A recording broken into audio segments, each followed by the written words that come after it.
This past week in the NFL draft took place, giving us 3 days worth of live sports, or at least the closest thing we can get to right now. This draft takes 3 days, mostly because it's 7 rounds long. Watching this whole thing, because there's nothing else on TV, had me thinking, what if the NBA had 7 rounds instead of just 2? Would there be enough players who wanted to join the NBA every year? Now, obviously, if this actually happened, the players who weren't really ready would just make the jump anyways, but we're going to assume that that doesn't happen, that the players that aren't ready decide to stay in college. So I'm going to take the 2020 class as it is right now and try and fill a 7-round, 210-pick draft and see when the talent just goes away.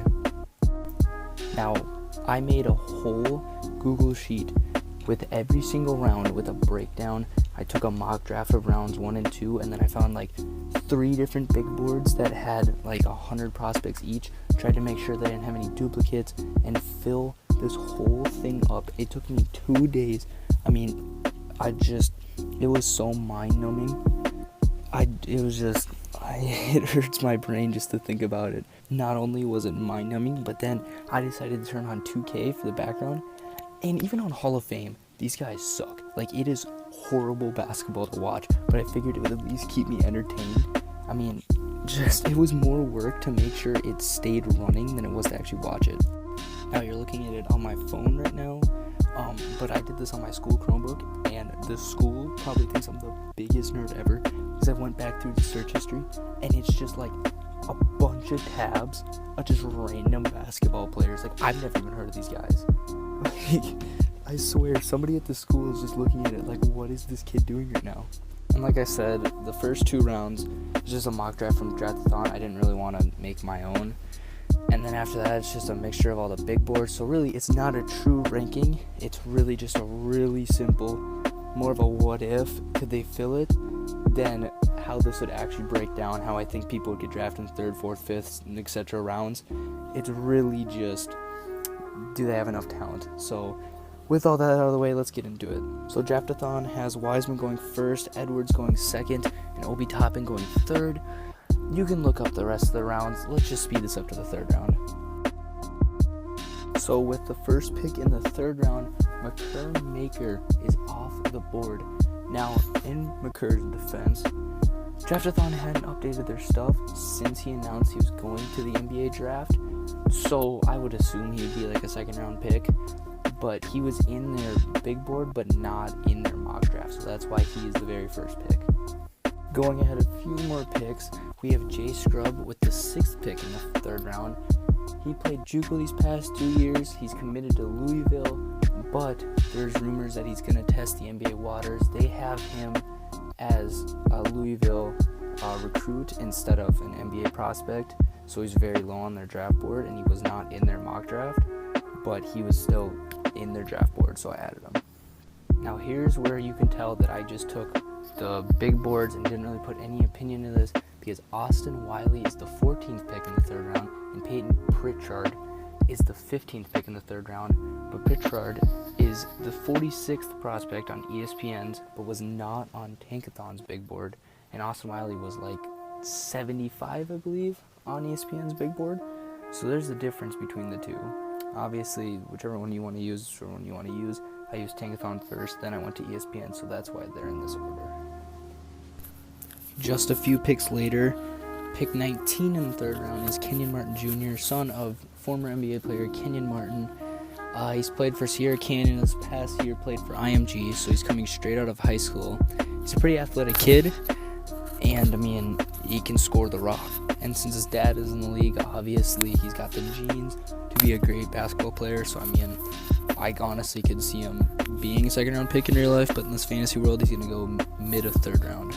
Now we fast forward to our first pick in the 4th round, and it is Fearon Hunt out of SMU, who averaged 11 points a game this year in college. So we still do have college prospects to choose from in the 4th round, which is a great sign.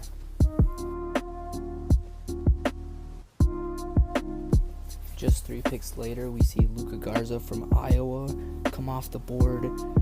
Has played 4 years there. He is considered a pretty solid prospect, so I'm surprised, honestly, that he's this low. Even, like, he's projected to be a second-round pick in some places in this year's draft. And this fantasy world drops to the 4th round, so that's pretty crazy. So moving on, we have reached the 100th pick of the draft, and that happens to be Malik Fitz. And we still have a lot of actual prospects to get through, including the 14th pick of the 4th round, Tyshawn Alexander, who must be hyped out of his mind because he's in every single draft class on 2K. Is like a top 15 pick in that. But in this fantasy world, he's going to go in the 4th round. So he's got some serious hype around his name. So we get towards the end of the 4th round. And now with pick 22 in the 4th round, Tyreek Jones gets drafted. He's the very last prospect on ESPN's big board. He's ranked 100th. His very next, the pick right after him, CJ Elubai, is ranked 28th on NBADraft.net, but isn't on the other two. So really, I'm going to be honest, I don't know how reliable these websites are, but they all have real players.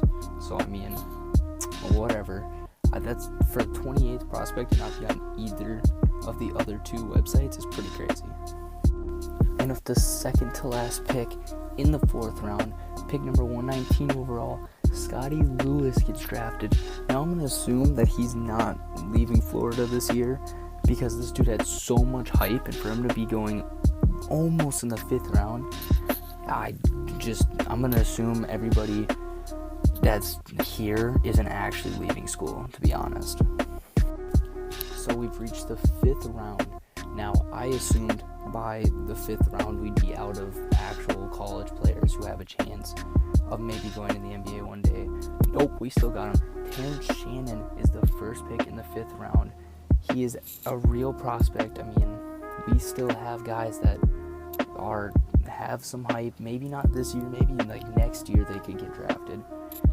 We still have him in the 5th round. I honestly thought that I would have to come up with some crazy idea how to fill this out by the 5th round. So I mean, now a few picks later in the 5th round, Jeremiah Robinson Earl gets drafted overall 129. And this guy, I mean, he's in every 2K draft class now. I mean, the one I use, he's usually like a late 1st, early 2nd round pick. But I mean, I'm going to assume he's a freshman. He stayed in college because there's no way that he's going to go to the NBA if he'd be going in the 5th round of a 7-round draft.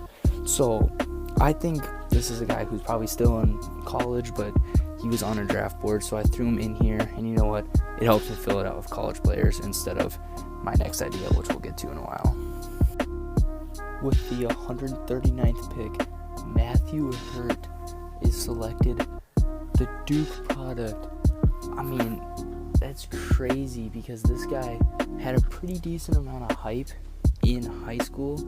I mean, I'm from Minnesota, so obviously he's a Minnesota kid, so the hype here was insane. And when he went to Duke, it was just crazy. And I mean, to see him go in the 5th round is just insane. And with the 24th pick in the 5th round, the 144th overall pick, Matt Harms is selected. He's the very last college or international prospect that I could find. Now, we have 2 more rounds to fill out. I mean, at this point, I didn't really know what to do. I had an idea, and I went with it. That idea was to go through the G League, find all the players I could that had no NBA experience, were never drafted, all that. I'm going to be honest with you, I didn't get very far until I had to change that rule. Now, I mean, we're already destroying all kinds of NBA rules, I'm sure. But you know what, since we're already bending them, breaking them, we might as well just tear the whole sheet apart and make our own rules. And so, in this fantasy world, if you're a G League player who's played less than 5 NBA games in a season and 10 games overall, and you're undrafted in your original draft, you're eligible to be redrafted in this fantasy world of 7 rounds. I mean, I kind of needed to do that because otherwise it would be very hard to fill this thing. So the very first G League player that will be drafted, he's drafted at the 25th pick in the 5th round, the 145th pick overall, Andrew Rosie. He's a point guard. He's 25. Just 2 picks later, Jalen Adams, a 24-year-old shooting guard, is picked. Now, Jalen is on an NBA team. He wasn't drafted. He's not played a game, so the rule doesn't really apply for him, but at the same time it does. It's like a bend to the rule, where the rule I created is a full-blown break of the rule. Moving on, the first pick in the 6th round, overall pick 151, Kyle Alexander, a 23-year-old center. With the 162nd pick, Tyus Battle, a 22-year-old shooting guard. He's a pretty recognizable name. He's been pretty solid in the G League. 3 picks later, Scotty Hobson, a 30-year-old small forward. He's one of the oldest players in this draft. How I decided the order of these G Leaguers, I'm going to be honest, it's pretty random. I really just started by sorting by points per game, going through who hasn't really played in the NBA, and then later on I put in that rule. So then those guys, if they led in points, eventually I switched to the rebounds, then assists, then steals, then blocks, kind of mixed it up, and then went through, shuffled them. There's no order, I'm going to be honest. So, with the 178th pick, towards the end of the 6th round, here's a name for you. I'm probably going to botch this. Muhammad Ali Abdur Rahman. That's a dope name, I'm going to be honest. Hopefully I said that right. Here's another dope name for you. 2 picks later, the 180th pick, the very last pick in the 6th round, Devon Akun Purcell. These are some fire names to have in the G League, I swear. The very next pick to start off the 7th round is Zach Irvin. The 190th pick in the draft is Vic Law, a 24-year-old small forward. And last, but certainly not least, with the 7th round, 30th pick, 210th overall pick, Andre Ingram, the 34-year-old shooting guard, gets selected. So why is he so late? Well, if this was a real draft, 34 is very old. Very, very old. But it's also a crazy storyline. I mean, the dude spent 10 years in the G League, finally got moved up for 2 or 3 games he's played with the Lakers. He's back down in the G League, and when they expand the draft, he's the very last pick. It's almost like the perfect storyline. So, if the NBA did go to a 7-round draft, what would happen? Well, there's a few different scenarios I can think of. Number 1, I mean, since 2nd-round picks already barely can get playing time and opportunities, think about 5 more rounds of that. I could see where they just get cut. Like, they're just kind of there, and maybe they keep like a 5th-round pick. If he did good in the training camp, like really they just be picking up training camp bodies. Another scenario I could see is that, rosters get expanded so that all these guys can stay. I don't think that would really happen. Another scenario is maybe that players get traded for lower picks, kind of like what happens in the NFL. I mean, where you can trade your star player for a little bit of a less player, but then trade for like a 2nd and a 5th-round pick or something like that.